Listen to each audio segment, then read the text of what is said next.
Yo, what's going on, everybody? So today I wanted to give you a very simple, practical teaching that is found throughout all religion and spirituality, which is all rooted in psychology. And we're going to learn about the nature of suffering, what suffering is, how it happens, and how to uh, minimize or eliminate it, right? Okay, so we're going to start with something that's very similar to Buddhism, which is called the five aggregates. And in Buddhism, the five aggregates is basically just a breakdown of the brain and body into five parts, as personality, which is being described in Buddhism through the five aggregates as a behavioral process. Okay? And to simplify it, because if you research into the five aggregates, it's not going to be as simple as I'm making it. I'm going to make it even more simple and practical for you, where the five aggregates is almost essentially like a structure of the universe, as well as the understanding of personality as a behavioral process. So, the way that we can most easily describe personality as a behavioral process is in terms of states. And a state of mind is always a state of being, because the mind is the state of being as life itself, which actually means the mind is the universe, and it's individualized as the brain. So first, there's two ways that we can describe this, and we can do so using the analogy of a tree. When it comes to a tree, you have the branch and the trunk, but it's all one as the tree, where the branch is the trunk as the tree. In a spiritual way, we can describe this as the soul is the spirit as the mind of God, the tree of life. The soul is the spirit as the mind of God. The branch is the trunk as the tree of life. Which means the universe, the brain is the universe as the mind of God.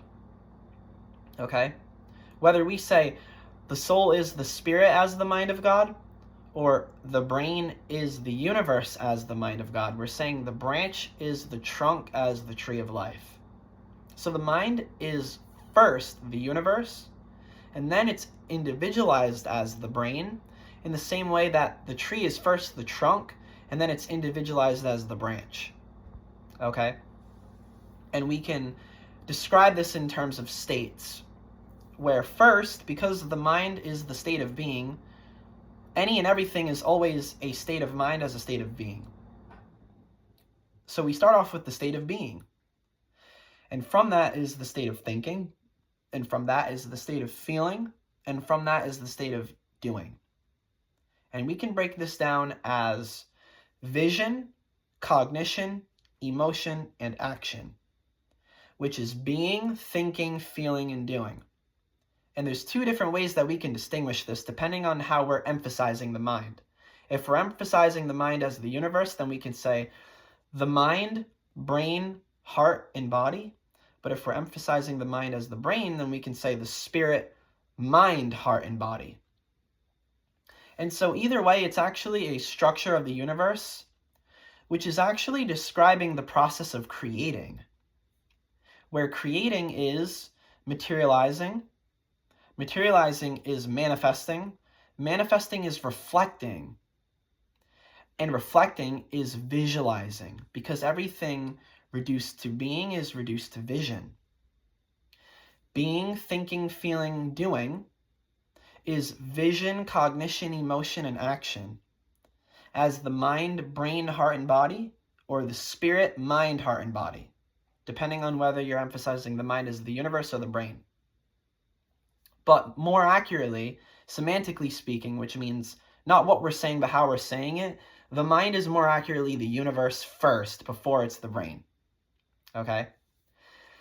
Because the tree is more fundamentally the trunk first before it's the branch.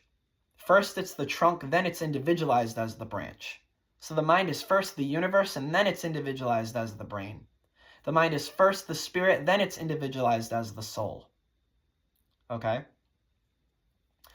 And so we're going to go on one little tangent before we describe creating, which is visualizing, as creation, which is visualization. And what we're going to do is we're going to understand the difference between what spirit and soul really means. And we can do so through the analogy of the ocean. When it comes to the ocean, all there is the ocean and water, where the ocean is nothing but water. In that same way, all there is the mind and consciousness, where the mind is nothing but consciousness, which means all there is the universe and space, where the universe is nothing but space. Therefore, the mind as the universe means consciousness is space. Consciousness is the creative principle of life as either the mind or the spirit, which is space itself as oneself, the mind of God. Now, space is both outer and inner, which means consciousness is both outer as the universe and inner as the brain. So the mind as space itself is both outer as the universe and inner as the brain, which in modern Western psychology is what's called the unconscious and conscious mind. The unconscious mind is the unified mind, the mind of God. The conscious mind is the individualized mind, the mind of man, which is the universe and the brain. But more accurately, because there's only one tree, there's only one mind, as God's mind, which is your mind, you could either say the universe is the mind of God, or the mind in a unified state as reality, and the brain is the mind of God, or the mind in an individualized state as personality.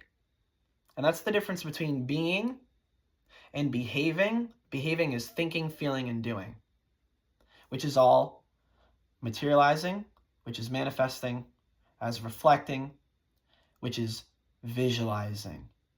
And it's all reduced to vision, which is consciousness. And if we use the analogy of the eye, in the same way you have peripheral vision and focal vision, you have the unconscious mind and the conscious mind as the universe and the brain, which is the spirit and the soul. So if we use the analogy of the sun, you have the sun as a unified body of light and each individualized ray of light simultaneously. And that's the difference between the spirit and the soul. The spirit is the mind as a unified body of consciousness, which is the universe. The soul is the mind as an individualized ray of consciousness, which is the brain. And that's the difference between reality and personality, where each personality is a ray of God's light, which means the brain is an individualization of the universe as the mind, which means the branch is the trunk as the tree. The soul is the spirit as the mind of God. All right? And this all ties into how suffering is created and what suffering actually is. So, suffering is what most generally we can describe as absence. Now, absence is the opposite of presence. And presence is the practice of meditation. Presence is a synonym for the word being, which is life itself as oneself. The mind in its natural state of being, which is an empty mind, empty space, without thoughts. And then we start thinking. So at first, there is the mind in its natural state of just being, which is presence, as being without thinking. And then we start thinking, and this is what actually creates time, because presence is timelessness, being without thinking. From presence, which is timelessness, which is being, comes thinking, which is time as the present, and from the present, we create the distinction of past and future, which don't exist outside of the present. Because the past is only ever a memory, and the future is only ever an anticipation that arises as a thought in the present moment.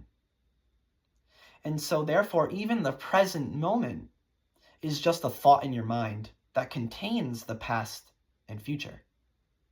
And therefore, thinking is the illusion of time. There's no such thing as time. Time is an illusion created in your mind by your thoughts, where we're taking presence as timelessness, and we're creating the illusion of the present, which has two sides to it like a coin, as the past and the future. And time, as the past, present, and future, is all thinking, and it's all created in your mind by your thoughts. And so time is an illusion.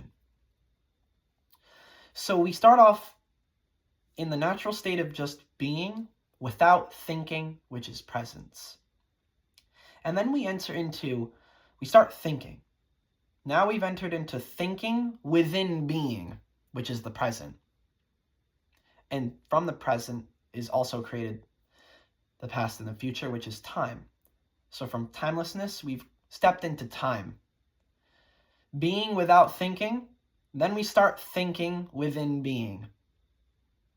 And it's from the present, which is time, that suffering has the possibility to be created.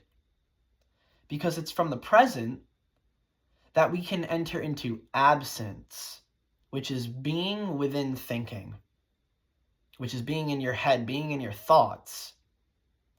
So let's take a step back.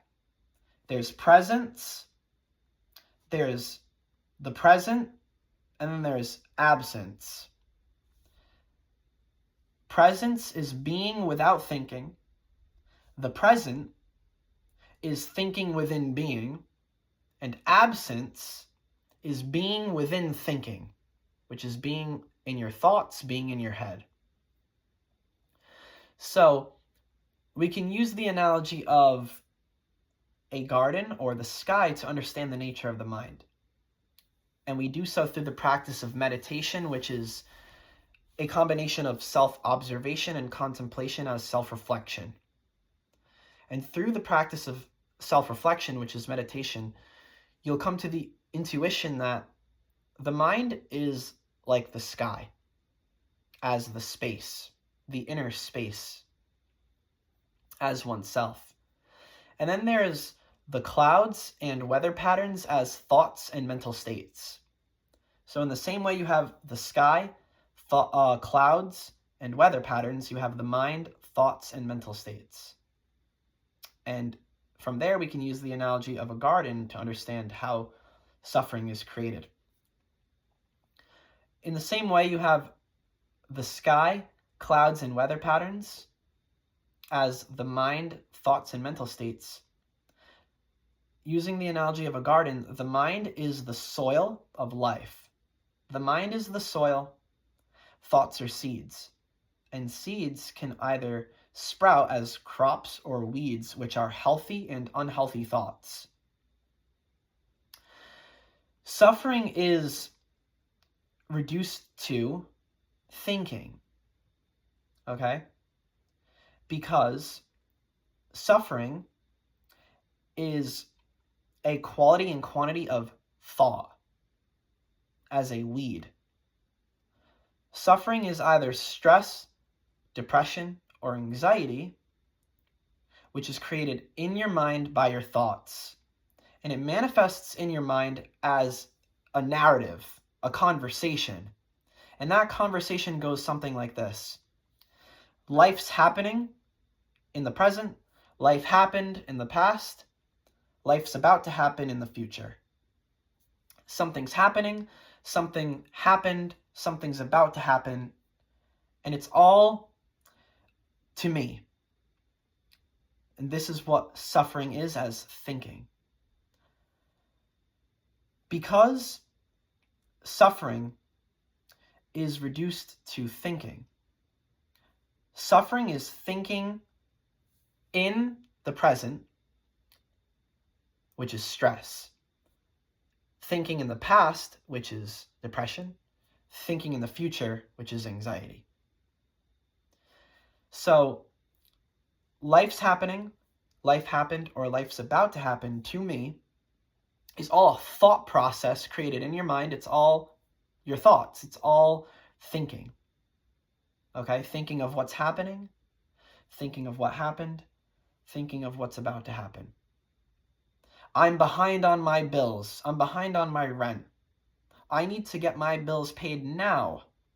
It's happening now. So I'm stressed out. But at the same time, my bills have already been past due. And so it's already happened. I've already been behind on my bills.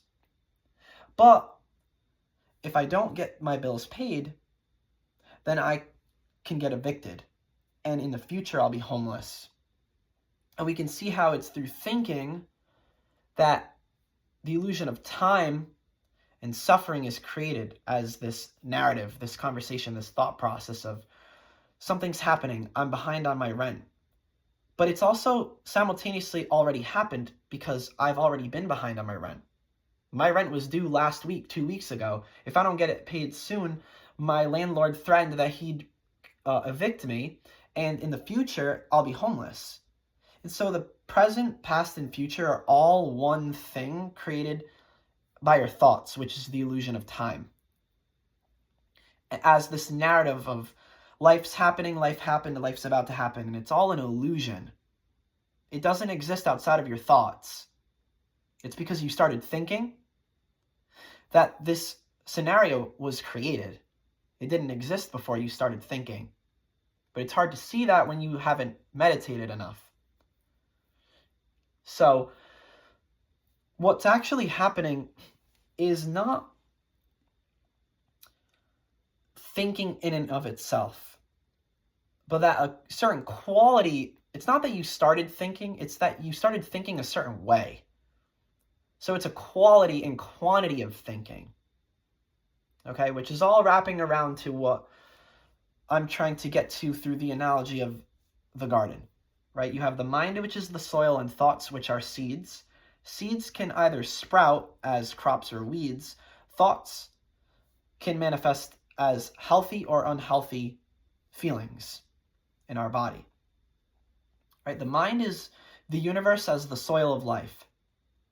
Thoughts are seeds planted in the brain. They take root in the heart, and they sprout in the body. Therefore, you act the way you act because you feel the way you feel because you think the way you think. And so it's all rooted in your thoughts, because your thoughts are the seeds of your life that are sprouting as either healthy or unhealthy feelings, actions, people, places, things, events, and circumstances around you. All right? So if you don't want to feel the way you feel anymore, you have to stop thinking the way you think. If you don't want to act the way you act, then you can't feel the way you feel, but you act the way you act and you feel the way you feel because you think the way you think. That's why you are the way you are. And now we're taking that behavioral process and reversing it from doing to feeling to thinking to being. You act the way you act because you feel the way you feel because you think the way you think. That's why you are the way you are. You are the way you are because you think the way you think, because you feel the way you feel, because you act the way you act. And it's all one materializing, and it's creating your life around you. The entire universe is yourself materialized in the dream of life. The universe is the dream of life in the mind of God, which is what's called mysticism or idealism. Mysticism is the life experience through meditation, which is the truth of intuition, that there is only God, which is idealism, which means there is only the mind as the universe. Because the universe is the mind is the universe is entirely mental. If we say there is only God or there is only the mind, we're saying there is only one self, materialized as the universe. So it's not only a structure of personality as a behavioral process, but the structure of reality as the immaterial materializing itself, the mind visualizing itself, the spirit manifesting itself, oneself reflecting oneself as the entire universe. Okay? So, just in the same way that not every seed sprouts as a weed, seeds can also sprout as crops. Not every thought is unhealthy, because some thoughts are actually healthy. If we define suffering as unhealthy thinking, then not all thinking is suffering, although all suffering is thinking, as a quality and quantity of thinking. Not just how much you're thinking, not just how you're thinking, but how much you're thinking that way, as a quality and quantity of thinking, which is what leads us into absence. Absence is where you start off with presence, being without thinking, then you enter into the present, which is thinking within being, and then it's from there we step into absence, which is being within thinking. And that's suffering. That's stress, depression, or anxiety created in your mind by your thoughts. And it's all an illusion created in your mind by your thoughts. It doesn't exist outside of your thoughts, outside of your head. It's all in your head. You're thinking of life in a certain way, and therefore life appears to be a certain way to you. You see things the way you see things because you think the way you think. Perceiving is thinking. It's the same thing. So if we understand the mind as the universe to be an eye, the brain, which is where your thoughts come from, is a lens. Or if the mind as the universe is a camera, the brain is the lens that is filtering your life to appear a certain way, depending on how you think. So if you think a certain way, then life is going to appear a certain way, and you're going to interpret it a certain way. Which means you are the creator of the life you're living, because through your thoughts, you're projecting an appearance onto the screen of life, onto the universe, and you're seeing the way you look at life, and you're taking it personally. So what I mean to say is, you take life personally because you think the way you think. And all you're actually reacting to is your thoughts about life.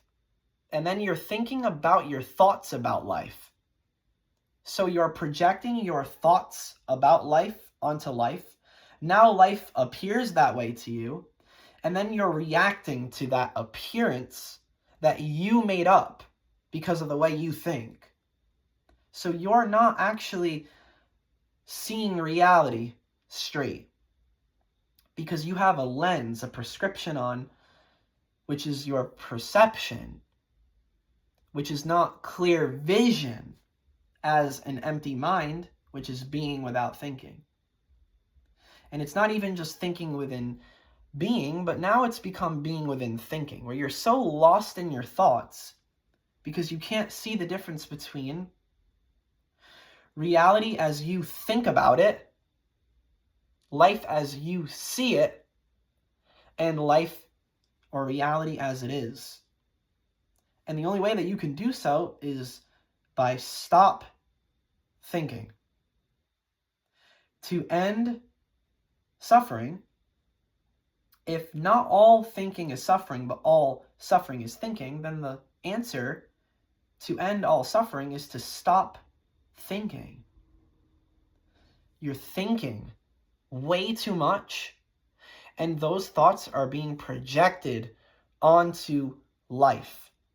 And you're taking your thoughts personally, and you're not seeing you're all in your head. None of whatever you're thinking exists when you stop thinking. And that's all you've ever had to do, is just stop thinking. And the practice is to stop thinking and keep an empty mind free of thoughts long enough to see the true nature of reality beyond your thoughts. And then you can let your mind start thinking, and you can see the difference between a naked eye and then the prescription. Clear vision and the prescription. An empty mind and then the prescription. Being without thinking and then thinking within being, or being within thinking. And you can see the difference between when you stop thinking and the emptiness of life, the peacefulness of life. And then you start thinking, and then you start feeling a certain way. And so the mind is like a pond or a lake, and your thoughts are rocks that you're skipping along the water, where you're disturbing your own peace. Okay? So being is peace. Thinking is what creates pleasure and pain, because that's the difference between the soil and the seed, which can either sprout as a crop or a weed. Being is peace. Thinking as healthy or unhealthy thoughts, crops or weeds. Thought is the seed of pleasure and pain. So that's where, when it comes to thinking within being, you can still have thoughts that are pleasurable just as much as you have thoughts that are painful. You can still have thoughts that are healthy just as much as you have thoughts that are unhealthy. And it all comes down to cultivation, which is transformation as polarization or idealization, where all we can do is either A, the practice of neutralization, or B, the practice of polarization. Neutralization is the elimination of thoughts, or polarization, which is the transformation of thoughts. And you can use both. Ideally, what you want to do is transform your thoughts, maximize the healthy thoughts, and minimize the unhealthy thoughts. That's the most simple, practical, logical, rational, reasonable thing we can do. Can't necessarily eliminate our thoughts, because that's like eliminating clouds from the sky. Clouds are one with the sky in the same way thoughts are one with the mind. You can't really eliminate them. You can only polarize them, which means transform them. So all this comes down to is the maximization of pleasure and the minimization of pain. The maximization of healthy thoughts and the minimization of unhealthy thoughts. The maximization of crops and the minimization of weeds in the soil of life. Okay? So, this is all what comes down to the truth of who we are and what this is, and why it's important to know these things. Because as life living itself, we are creation creating itself, which makes us the creator. Okay? When we come from the understanding that the mind is the universe, I'm giving you guys, this is some extra credit. Because the mind is the universe is entirely mental. There's only the mind. The mind as the creative principle in the context of consciousness is oneself as the creator being, which is God. Life living itself is creation creating itself, which makes us the creator. The universe is the dream of life in the mind of God, which means God is everywhere, everyone, and everything. Everything is an emanation of God. Everyone is an incarnation of God, because the universe is a manifestation of God as a projection of the mind, which is the universe, here and now as the dream of life. So in this waking state, you are still materializing yourself as the entire universe. The universe is your reflection as you appearing to be other than yourself as an object to yourself, which means your phone, your earbuds, your brain, your body, your chair, your table, your house, and the rest of the entire universe is all you appearing to be an object to yourself as something other than yourself. where there is only God, there is only the mind, there is only oneself, appearing to be something other than oneself. There is only the subject appearing as an object, which is oneself as the creator, the mirror of life, where creation is one's reflection. And reflection is all materialization, which is manifestation, as visualization. And so you are the immaterial materializing itself, the unmanifest manifesting itself as the mind visualizing itself, where creating is visualizing and creation is visualization, which makes oneself as the creator vision, which is the creative principle of life in the context of consciousness as the mind of God. So one last little tidbit I'll give you before I go, and I'll save this for another video because I have a whole nother video which loops all these different religions in and teaches this more in depth. But in the Bible, that's what's called the spirit in the flesh, which is immortality within mortality, as heaven on earth, which is God in man as oneself, the immortal being in a mortal body, which is called the Holy Spirit as the divine mind of God in the dream of life. Okay? And that's the secret of the experience we're having here. The Christ on the cross is heaven on earth as God in man, which is oneself as the immortal being in a mortal body, as eternal life in a fatal form, the infinite reality as a finite personality.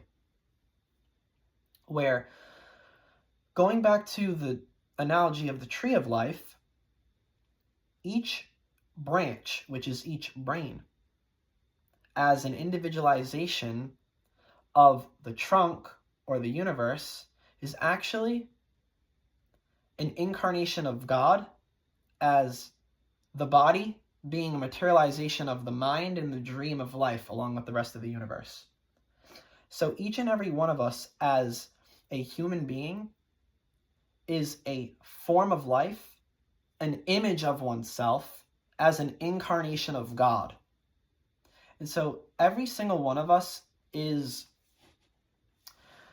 a different version of God because there's only one being. There's only one mind as God's mind, which means there's only one self, there's only one being, there's only one life. The same being lives in every body. The same life lives in every form, whether it's another human, an animal, an insect, a plant, or even just dirt. There is only God in the dream of life. Okay, so we're all the same being in different bodies. We're all the same life in different forms. And that being, that life, is the immortal being of eternal life as oneself, God, the Holy Spirit as the divine mind in the dream of life. And so that is the Christ on the cross. The cross is the body. The place where the Christ is crucified is called Golgotha, which means the skull, because the brain is the point where the mind and the body meet when you are born and God became man. And that's the secret of the symbology of Jesus Christ. Okay, so we'll save that for another video, but that ties into give you an understanding of the creative process that we talked about at the beginning of the video, which is visualization or visualizing, creation or creating, is being, thinking, feeling, and doing. Thinking, feeling, and doing is behaving, which is visualizing, where all of creation is a vision in your mind as a materialization of oneself, which is your reflection. So you are the creator, creating creation as creation creating itself, as life living itself, which ties into what it means to be God as the creative principle, or the creator being, same thing as the mind. And how you are the cause of your suffering. You feel the way you feel because you think the way you think. You act the way you act because you feel the way you feel because you think the way you think. That's why you are the way you are. As the immaterial materializing itself. So you're the source, the cause of the entire universe. It's all coming from you. And that is where your suffering comes from, inside of you in your mind. So if you don't want these feelings anymore, if you don't want to feel the way you feel anymore, then you have to transform your mind, your mentality. Transformation is cultivation through the minimization of weeds and the maximization of crops, the minimization of unhealthy thoughts and the maximization of healthy thoughts. And that's through polarization, which is transformation. Change your mind and change your life. Okay? So I think that's a good place to stop for today. And I'm going to be back with another video shortly, which, again, like I said earlier, is going to tie in all these different religions, the mysticism and idealism of all these different religions, which will teach you who we are and what this is in more depth, and the truth of reality as life as we're living it. So thank you guys for listening to this. I think this is a very important video. And so we're going to leave off on this simple, practical summarization of everything we just learned, the core of what's important. You act the way you act because you feel the way you feel because you think the way you think. That's why you are the way you are. Okay? Suffering is rooted in thinking. Suffering is a quality and quantity of thinking. How you think and how much you think that way. Suffering is all absence, which is being within thinking. So it's thinking a certain way, a quality and quantity of thinking, and you're stuck in that thought process. And all you need to do to change your life is change your mind by changing your thoughts. Because you live the way you live, your life is the way it is. You are the way you are because you think the way you think. And if you don't want to be the way you are anymore, you don't want to live the way you live anymore, you don't have to kill yourself.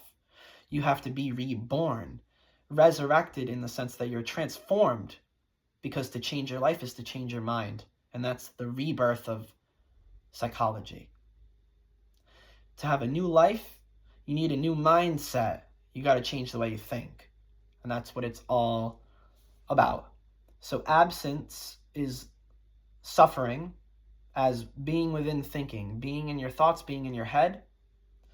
And meditation is the practice of stepping outside of your head so you can see this false thought process for what it is, this false reality, this false identity, and you can transform it. You can change your life by changing your mind. So I love you guys. I hope that this helped, and I'll be back with that other video very shortly. So